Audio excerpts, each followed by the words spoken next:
Hi guys! నేనెప్పుడు వంట వండినా మా హస్బెండ్‌కి కాల్ చేసి ఏం వండాలో అడిగి వండుతానని ఇంతకుముందు ఒక షార్ట్‌లో చెప్పాను కదా! ఈరోజు కూడా కాల్ చేసి ఏం వండాలి అంటే ఎగ్ టమాటో కర్రీ మా అమ్మ స్టైల్‌లో వండమన్నారు.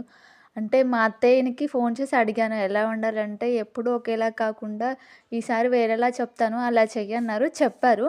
మేము మా అత్తయ్య వాళ్ళ ఇంటికెళ్ళినప్పుడు మా అత్తయ్య వండితే, "అది ఎక్కువైందమ్మా, ఇది తక్కువైంది, నువ్వు వంటలు మర్చిపోయావు, నీకు వండడం రావట్లేదని" మా హస్బెండ్ మా అత్తయ్యని తిడతారు. ఇక్కడికొచ్చాకేమో ఆ ఫుడ్ మిస్ అయ్యి మా అమ్మకు ఫోన్ చేసి అడుగు, అది ఎలా వండాలో, ఇది ఎలా వండాలో తెలుసుకొని అలాగే వండు అని ఇక్కడికొచ్చాక చెప్తారు. ఎప్పుడు నేను egg tomato curry eggs break చేసి ఏసి చేస్తాను. కానీ మా అత్తయ్య ఈసారి బాయిల్ చేసి ఆయిల్‌లో ఫ్రై చేసి అలా చెయ్యి, ఎప్పుడు అలాగే చేసుకొని తింటారు కదా అనేసి అన్నారు. మా హస్బెండ్ ఏమో ఎప్పుడు ఎలా చేస్తావో అలాగే మా అమ్మని అడిగి మా అమ్మ స్టైల్‌లో చేయమన్నారు. కానీ ఇంకా ఈసారి మా అత్తయ్య అలా చెప్పారు కదా! అలా ట్రై చేద్దామని చేశాను. వండాను. నిజంగా చెప్పాలంటే టేస్ట్ కూడా బావుంది. అంటే ఎప్పుడు అలాగే తింటున్నాం కాబట్టి డిఫరెంట్‌గా చేద్దామనేసి నేను కూడా చేశాను. నేను నార్మల్‌గా వీడియో తీసేటప్పుడు మా హస్బెండ్ డ్యూటీ నుంచి వచ్చినప్పుడు కొంచెం బీపీలో వస్తే మాత్రం వీడియో తీయను ఆ రోజు. ఈరోజు నార్మల్‌గానే వచ్చారు కదా! నార్మల్‌గానే ఉన్నారు. వీడియో తీద్దామనేసి వీడియో తీశాను. కానీ నా ఫుడ్డు కర్రీ చూడగానే తనకి బీపీ వచ్చింది.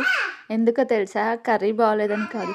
తనకు నచ్చింది చెయ్యకుండా నేను నాకు నచ్చింది చేశాననేసి ఇంకా వీడియో తీసి అంతసేపు ఏం మాట్లాడలేదు. తర్వాత ఫుల్లు క్లాస్ ఇచ్చారు. "నీకు నచ్చింది నువ్వు చేసుకున్నప్పుడు నాకెందుకు కాల్ చేసి ఏం వండాలి అని అడిగావు? ఇంకోసారి ఇలా చెయ్యాలి అంటే నువ్వు నాకసలు కాల్ చేయకు" అని ఫుల్లుగా తిట్టారు. అప్పుడే మా అత్తయ్య కాల్ చేసి "కర్రీ వండావా అమ్మ? ఎలా ఉంది?" అని అడుగుతున్నారు. నేను తర్వాత కాల్ చేస్తాననేసి ఇంకా కట్ చేశాను.